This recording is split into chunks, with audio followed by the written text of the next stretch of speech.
साथियों भी आरबीआई ने एक और राहत दी है, आप आसानी से अपना लोन रीस्ट्रक्चर करा सकते हैं। आपका लोन चाहे बैंक से हो, एनबीएफसी से हो, किसी प्राइवेट बैंक से लिया हो, कहीं से भी लोन लिया, अगर आप रीस्ट्रक्चर कराना चाहें तो तुरंत रीस्ट्रक्चर करा सकते हैं। बैंक ने इंस्ट्रक्शन दी है, आरबीआई ने सभी बैंकों को इंस्ट्रक्शन दे दी, सभी एनबीएफसी को दे दी, सभी फाइनेंशियल इंस्टीट्यूशन को इंस्ट्रक्शन दी है।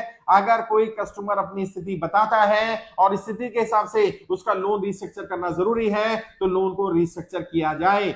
वैसे तो बैंक ये कहता है, आरबीआई कहता है, बैंक जब लोन दे तभी देख ले कि अगर उसका फ्लोटिंग रेट ऑफ इंटरेस्ट है तो कस्टमर को बता दिया जाए कितना आपका इंटरेस्ट बढ़ सकता है, कितना अमाउंट बढ़ सकता है ईएमआई का, कितना ड्यूरेशन बढ़ सकता है। अगर वो अमाउंट नहीं बढ़वा सकता है या उसकी स्थिति नहीं है, जॉब करता है या कोई फिक्स इनकम है, तो उसको बताया जाए कि वो फिक्स रेट ऑफ इंटरेस्ट ले ले ताकि फ्लोटिंग इंटरेस्ट ना हो, उसमें बदलाव ना आए ईएमआई में।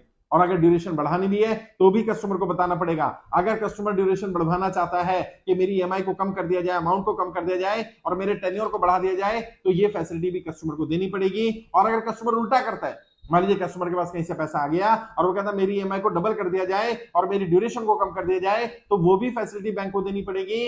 2 बार कोई भी व्यक्ति अपने पूरे टेन्योर में अपने लोन को रीस्ट्रक्चर करा सकता है, ईएमआई को कम करा सकता है, ईएमआई को बढ़वा सकता है, ड्यूरेशन को कम करा सकता है, ड्यूरेशन को बढ़ा सकता है। और बैंक इस बात के लिए मना नहीं कर सकते। यदि बैंक मना करते हैं तो आरबीआई के पोर्टल पर जाकर उनकी कंप्लेंट करिए और बैंक से जो भी कम्युनिकेशन करिए रिटर्न में करिए। और बैंक भी जो कम्युनिकेशन करे, बैंक को बोलिए आप रिटर्न में भेजिए, मुझे मेल के माध्यम से भेजिए, लेटर के माध्यम से भेजिए, आप मेरी एप्लीकेशन को क्यों रिजेक्ट कर रहे हैं, आप मेरी बात क्यों नहीं मान रहे हैं, आप मेरा लोन रीस्ट्रक्चर क्यों नहीं कर रहे हैं।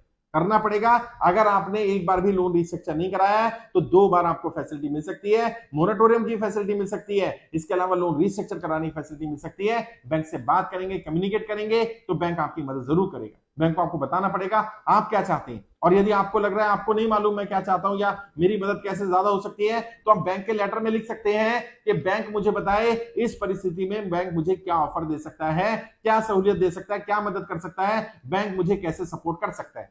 मान लीजिए आपकी नौकरी चली गई तो आप लेटर में लिखिए मेरी नौकरी थी, मैंने नौकरी के आधार पर लोन लिया था, मेरा हाउसिंग लोन चल रहा है लेकिन अब मेरे पास नौकरी नहीं है, पिछले 2 महीने 3 महीने से मैं जैसे तैसे करके ईएमआई पे कर रहा हूं, लेकिन अब क्योंकि मेरे पास कमाई का साधन नहीं है और नौकरी नहीं लग रही है तो मुझे समय दिया जाए, कम से कम 6 महीने का समय दे दिया जाए। 6 महीने में मैं नौकरी ज्वाइन करके आपकी ईएमआई कंटिन्यू कर दूंगा। इन 6 महीने का समय मुझे कैसे मिल सकता है, उसके लिए मुझे क्या कोई इंटरेस्ट पे करना होगा 6 महीने का, या 6 महीने का मुझे मोरेटोरियम मिल जाएगा जिससे कि ना मुझे इंटरेस्ट पे करना पड़े, ना ईएमआई पे करना पड़े, ना कोई पेनल्टी, ना कोई सरचार्ज लगे, और ये ईएमआई मैं बाद में 6 महीने बाद से दे सकूं। लीन पीरियड मिल सकता है, मुझे कोई ऐसा पीरियड मिल सकता है जिसमें मुझे छूट मिल जाए। जो भी फैसिलिटी, या मेरा ईएमआई अभी क्योंकि मेरी ईएमआई 20,000 30,000 की जा रही है, अगर आप मेरी ईएमआई 10,000 की 8,000 की कर देंगे तो मैं कहीं ना कहीं से व्यवस्था करके दे दूंगा।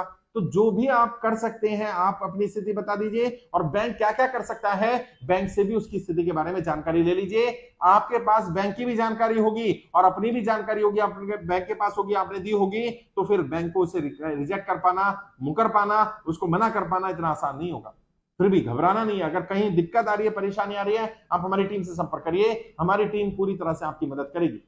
कोई भी व्यक्ति अगर बैंक वाला आपको परेशान कर रहा है, रिकवरी वाला परेशान कर रहा है, कहीं से आपने लोन लिया, प्राइवेट व्यक्ति से ले लिया, वो परेशान कर रहा है, आप लोन नहीं चुका पा रहे हैं, बिल्कुल नहीं घबराना है। आप कर्जमुक्त भारत अभियान में जुड़िए। अभियान पूरी तरह से निःशुल्क है। अभी लेटेस्ट की अगर बात करूं तो 9,65,000 ज्यादा लोग आवेदन कर चुके हैं, और जो लोग हमारे साथ जुड़ रहे हैं अब सुप्रीम कोर्ट उनकी जानकारी हम लेकर के जा रहे हैं। सुप्रीम कोर्ट से मदद की गुहार करेंगे कि जैसे बड़े बड़े उद्योगपतियों को राहत दी जाती है, उनका लाखों करोड़ रुपया loan write off underwrite haircut के रूप में समाप्त किया जाता है, ऐसे ही आम जनता को भी राहत मिलनी चाहिए। आम जनता का भी लोन या तो माफ होना चाहिए या कम से कम उन्हें 1 साल का 2 साल का समय मिलना चाहिए ताकि वो आसानी से अपना कर्जा चुका सके।